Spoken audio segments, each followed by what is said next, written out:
ఇది హైడ్రానా పైసా డ్రా కోసం తెచ్చిందా? హైడ్రానా పైసా డ్రానా? ఎందుకు అంటే ఇప్పటి వరకు సంపన్నుల ఇళ్ళ మీద దాడి చేయలేదు, రాజకీయ నాయకుల ఇళ్ళ మీద దాడి చేయలేదు, విద్యా సంస్థల మీద దాడి చేయలేదు, వైద్య సంస్థల మీద దాడి చేయలేదు. అవన్నీ ఎఫ్టీఎల్ బఫర్ జోన్లో ఉన్నాయి. కానీ కేవలం ఖచ్చితంగా ఎక్కడైతే పేదల నివాసం ఉంటున్నారో వాళ్ళ ఇళ్ళ మీదనే దాడి చేసి వాళ్ళకి నోటీసులు ఇవ్వకుండా కూలగొట్టడం జరిగింది. ఇక్కడ మేము తప్పుపడుతున్నాం. చెరువుల సుందరీకరణ అనేది అందరు యాక్సెప్ట్ చేస్తారు, మూసీ సుందరీకరణ కూడా యాక్సెప్ట్ చేస్తాం. కానీ నీ దగ్గర ప్లాన్ ఏది? నువ్వేమన్నా ఉత్తర కొరియా కీమా?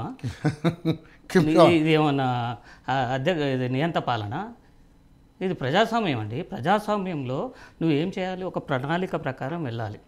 ఇప్పుడు భూసేకరణ చట్టం 2013 ప్రకారం నువ్వు వాళ్ళ ఇళ్ళని కూలగొట్టినప్పుడు అక్కడ వాళ్లకు తగిన నష్టపరిహారం చెల్లించిన తర్వాతనే కూలగొట్టాలి. అది సరైనటువంటి పద్ధతి. అంటే ఇక్కడ మానవ హక్కులని కాలరాస్తుంది ఈ ప్రభుత్వం. ఏ చట్ట ప్రకారం నువ్వు కూల్స్తున్నావు? ఏం హక్కు ఉంది నీకు?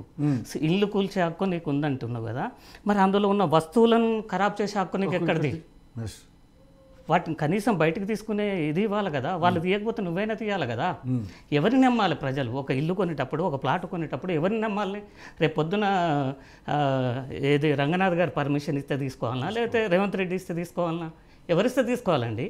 రిజిస్ట్రేషన్ శాఖ ఏమో రిజిస్ట్రేషన్ చేస్తుంది, హెచ్ఎండి ఏమో ఎల్ఆర్ఎస్ ఇస్తుంది, మున్సిపల్ ఏమో పర్మిషన్ ఇస్తుంది, హౌస్ ట్యాక్స్ తీసుకుంటుంది, కరెంట్ మీటర్ ఇస్తారు. ఎవరిని నమ్మాలండి? ఎవరిని నమ్మాలి? దొంగలు ఎవరు? పర్మిషన్ ఇచ్చిన అధికారులకేమో శిక్షలు ఉండవు.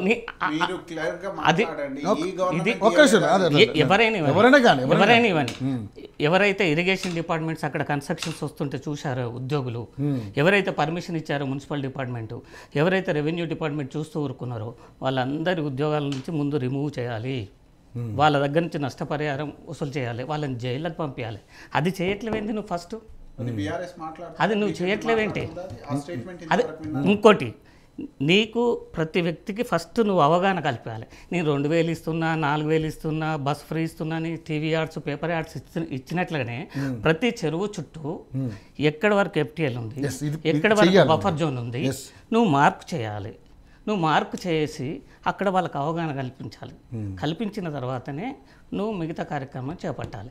కానీ నీకే తెలియదు అసలు ఈ ప్రభుత్వానికే ఏ చెరువు చుట్టూ ఎన్ని అక్రమ కట్టడాలు ఉన్నాయో వీళ్ళకే తెలియదు. తెలియకుండా ఇక్కడ ఒకటి అక్కడ ఒకటి, ఏ చెరువునని ఇప్పటివరకు కాపాడిరా అండి? ఇన్కన్వెన్షన్ కూలటంతో ఆ చెరువు మొత్తం మంచిగా అయిపోయిందా? నీతోటి నేనేమంటున్నా, ఫస్ట్ నువ్వు చేయాల్సింది ఏంటంటే ప్రతి చెరువులోకి నాలా నీళ్ళు వస్తున్నాయి, డ్రైనేజ్ వాటర్ వస్తున్నాయి, ఆ డ్రైనేజ్ని మళ్లించండి. మళ్లించి ఆ చెరువులో ఉన్నటువంటి డ్రైనేజ్ వాటర్ని బయటికి తీసి ఫస్ట్ ఆ చెరువులో శుద్ధి చేయండి. కానీ దానికి కొన్ని వేల కోట్ల రూపాయలు అవుతుంది. ఈ ప్రభుత్వం దగ్గర ఆ డబ్బు ఉందా? ఈ ప్రభుత్వం దగ్గర డబ్బు ఉందా? అందుకే మాలాంటి వాళ్ళకి అనుమానాలు వస్తున్నాయి. అంటే పేదవాళ్ళ ఇల్లు కూల్చి పెద్దవాళ్ళ దగ్గర నీది కూడా కూలుతామని పైసలు వసూలు చేయడానికి చేస్తున్నారా ఏమో.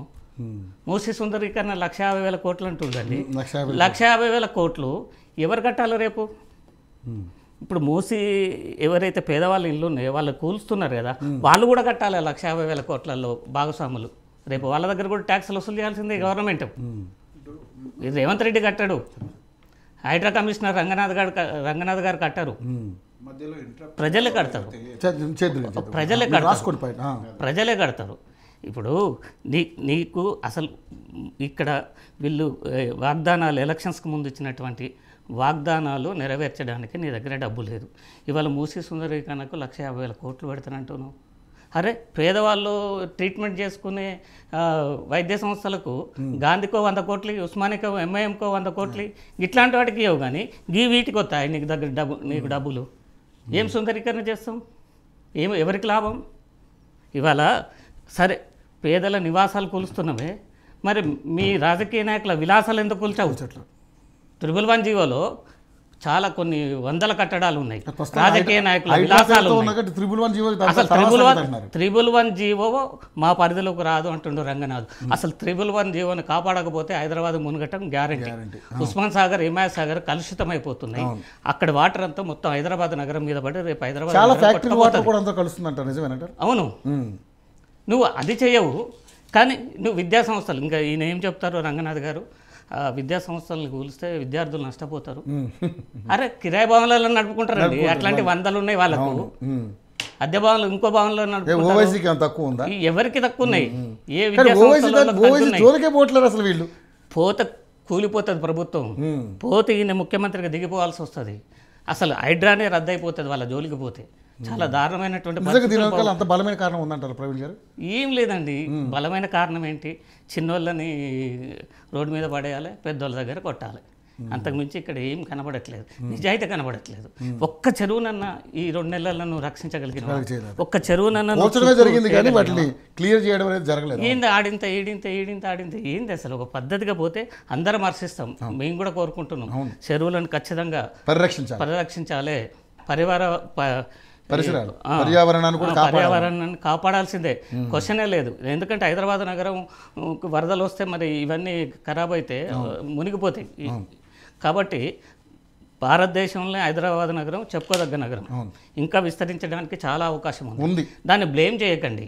ఇప్పుడు హైదరాబాద్ నగరంలో ఇప్పుడు ఇల్లు కానీ ప్లాట్ కొనాలంటే భయపడుతున్నారండి.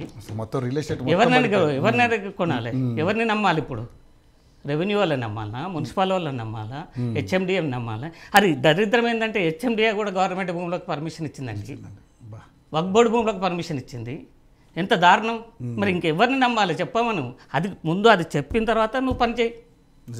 నువ్వు ఇవాళ నేను 4 సంవత్సరాలు అయితే నీ పోతుందండి, నీ ప్రభుత్వం పోవచ్చు, ఇంకో ప్రభుత్వం రావచ్చు, మళ్ళీ ఇదే అధికారులు రేపు తప్పు చేయరని గ్యారెంటీ ఏంది? రేపు వచ్చే ప్రభుత్వం తప్పు చేయదని గ్యారెంటీ ఏంది? ఏంటి అసలు ఏం చేస్తున్నారు? ఒక్కసారి అర్థమవుతుందా? చెరువులన్నీ పరిరక్షించినట్టుగానే మళ్ళీ మూసిపోయిన పడుతుంది, రేపు ఇంకా దేని మీద పడతావు కూడా అర్థం కావట్లేదు. ఏంటి అసలు ప్రభుత్వం ఉద్దేశం ఏంటి? మీరు ఏం చేస్తున్నారు ఒక్కసారి అర్థమవుతుందా? దీనివల్ల ప్రజలకి చాలా బుద్ధ భవన్ కూడా హుస్సేన్ సాగర్లో ఉంది, సచివాలయం కూడా ఉన్నది. లెక్కేస్తే బఫర్ జోన్లో వస్తుందండి, బఫర్ జోన్లో వస్తుంది. కానీ అది వస్తుంది అనుకుంటా, ఐమాక్స్ వస్తాయి, థియేటర్ వస్తుంది, చెరువులోనే ఉంది, థియేటర్ అల్లనే వస్తుంది పక్కా. ఏది మన ఏది జల విహారాలు ఆంధ్రలో ఉంది. తర్వాత ఏది మొత్తం ఫుడ్ కోర్ట్స్ ఉన్నాయి కదా, అవి నల్లనే ఉన్నాయి. నీకు అల్కగా ఇప్పుడు పేదవాళ్ళే దొరికారు కదా. అసలు నువ్వు ఇందిరమ్మ ఇల్లు ఇస్తానంటున్నావు, ఇందిరమ్మ ఇల్లు కొన్ని వేల కూల్చాల్సినవి కొన్ని వేల ఇండ్లు ఉన్నాయి, కొన్ని వేల ఇండ్లు ఇప్పుడు డబుల్ బెడ్రూమ్స్ అందుబాటులో లేవు ప్రభుత్వం దగ్గర. అవును, కానీ లక్ష ఇండ్లు ఉన్నాయని చెప్తున్నారు సార్. అదే ఉండొచ్చు కూల్చేటి. ఇంకా ఇప్పుడు హుస్సేన్ సాగర్ నాలెమ్మటి ఉంటాయి, ఎక్కడి నుంచి వైస్రాయ్ హోటల్ నుంచి అంబర్పేట దాకా మొత్తం నాలా వెంటనే నిర్మాణాలు ఉన్నాయి. వాటిని అన్నీ కూల్చిన తర్వాత మరి వాళ్ళకి ఎక్కడ డబుల్ బెడ్రూమ్ ఏడిస్తావు? సఫిషియెంట్గా లేవు కదా డబుల్ బెడ్రూమ్స్. డబుల్ బెడ్రూమ్ ఇస్తే వాడు ఇప్పుడు డబుల్ బెడ్రూమ్ విలువ ఎంత, వాడి ఇంటి విలువ ఎంత వాడు కట్టుకున్నది. ఒక జీవితాంతం తను ఒక 50-60 సంవత్సరాలు కష్టపడి సంపాదించుకున్నటువంటి సొమ్ముతోటి సొంతింటి కళను నెరవేర్చుకోవటం కోసం వాళ్ళ కళల కన్నా ఇల్లును కట్టుకుంటే నువ్వు వచ్చి అకస్మాత్తుగా కూలగొడుతున్నావు ఏంది? వాళ్ళకి చట్టం వర్తించదా? వాళ్ళకు నోటీస్ ఇవ్వాలని తెలియదా? పెద్దలకు నోటీస్ ఇస్తావు, మామూలు వ్యక్తులకు నోటీస్ ఇవ్వకుండా కూలగొడతావా? అందులో ఆదివారం శనివారం కూలగొడతావా? ఇక్కడ పాయింట్ కరెక్ట్ పాయింట్. ఇది ఎందుకు ఆ రోజు అది కోర్టు కూడా అడిగింది రంగనాథ్ గారిని, ఆ రోజు ఎందుకు కూలుస్తున్నారు? హాలిడే రోజు నువ్వు ఎందుకు పని చేస్తున్నావు? ఇది చట్ట విరుద్ధం కాదా? నీకు ఎవరిచ్చారు? ఏ చట్టం చేసింది ఆదివారం కూడా పని చేయాలని? అంటే ఆదివారం నువ్వు ఏదైనా పర్మిషన్స్ ఇస్తావా? ఆదివారం ఏదైనా ఉద్యోగి సంతకం పెట్టగలుగుతాడు ఏదైనా ఫైల్ మీద? మరి ఏంది మరి?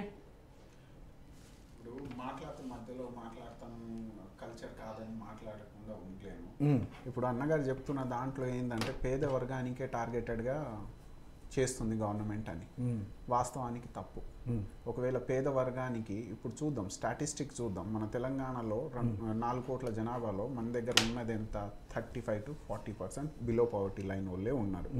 అందులో majority of them are living on mainland only. ఇప్పుడు ఈ మూసీ రివర్ ఫ్రంట్లో ఉన్నోళ్ళు కానివ్వండి, చెరువుల పక్కన ఉన్నోళ్ళు కానివ్వండి, అది మైగ్రేటెడ్ లేబరర్స్ వాళ్ళు, రైట్? వాళ్ళు డైలీ వేజ్ లేబరర్స్గా పని చేసుకుంటారు, వస్తారు, అక్కడ నిర్మాణం చేసుకున్నారు. వాళ్ళకి లెస్సే ఇప్పుడు ఈ చెరువుకు అనేది ఇందాక సార్కి తెలిసి ఉండాలి ఏంటంటే కోర్ బఫర్ జోన్ స్ట్రాటజీ ఒకటి ఉంటుంది. కోర్ అనేది ఏంటంటే వాటర్ లెవెల్స్ అంతవరకు డెఫినెట్గా టచ్ అవుతాయి. అంటే వాటర్ లెవెల్ టచ్ అయ్యే కాడ ఓ ఇల్లు నిర్మాణం జరుగుతుంది అంటే లాని మిస్యూజ్ చేస్తున్నారు. ఎవరు ఇంకొకటి చెప్పిన నగేష్ గారు ఒక్కటి చెప్తా, మాకు ఎప్పుడు కూడా ఎంత పెద్ద వరద వచ్చినా, మీరు మూసీ సుందరీకరణ గురించి చెప్తున్నా, ఎంత పెద్ద వరద వచ్చినా ఎంత పెద్ద ఇష్యూ జరిగినా కూడా చుక్క నీరు మాకు ఇక్కడ కూడా రావట్లేదు, మేము 40 ఫీట్ల ఎత్తులో ఉన్నామని చెప్తున్నారు. అక్కడ 2009లో వచ్చిందండి అక్కడ ఉన్న ప్రజలే. సరే ఓకే రైట్. ఇప్పుడు స్టాటిస్టిక్ చూద్దాం మనం. లాస్ట్ మాన్సూన్ లో 250 సెంటీమీటర్ నుంచి 350 centimeter historical high rain water fall జరిగింది. ఈ హై రెయిన్ వాటర్ ఫాల్ మొత్తం రోడ్ల మీద ఉంది, మోకాళ్ళ వరకు ఉంది. అలాంటప్పుడు హైదరాబాద్ ఇమేజ్ ఏమైంది? సార్ చెప్పాలి ఇవన్నిటికి.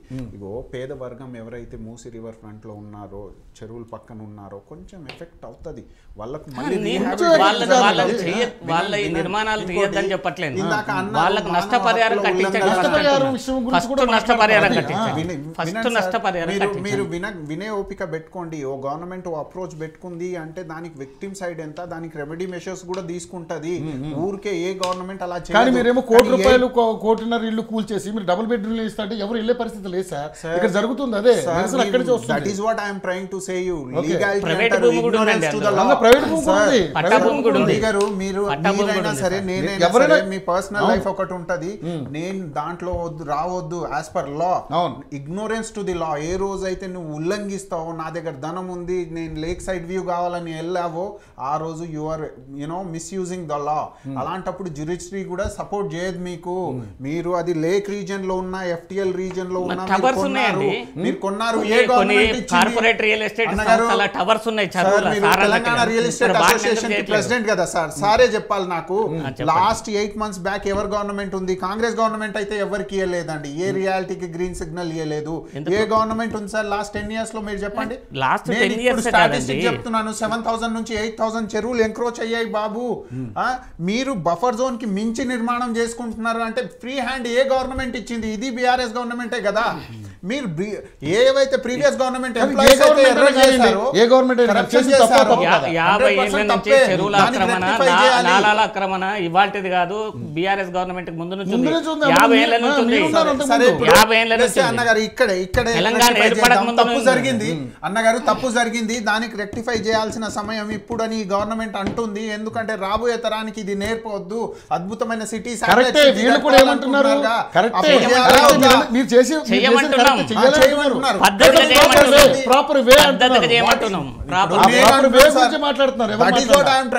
దానకిషోర్ గారు ప్రిన్సిపల్ సెక్రటరీ నుంచి డైరెక్టర్ రఘునాథ్ గారు ఎవరైతే ఉన్నారో, రంగనాథ్ గారు ఎవరైతే ఉన్నారో వాళ్ళు బ్లూ ప్రింట్ గా మీడియాలో చెప్తున్నారు. ఇన్ని ఫ్యామిలీస్ ఎఫెక్ట్ అయ్యాయి, 960 ఫ్యామిలీస్ ఎఫెక్ట్ అయ్యాయి, 560 మెంబర్స్ కి మేము డబుల్ బెడ్రూమ్ ఇచ్చాము, మిగతా వాళ్ళు రెడీ లేరు. రంగనాథ్ గారు పేదవాళ్ళని ఏమనట్లేమో, నివాసాలు ఉన్న వాళ్ళని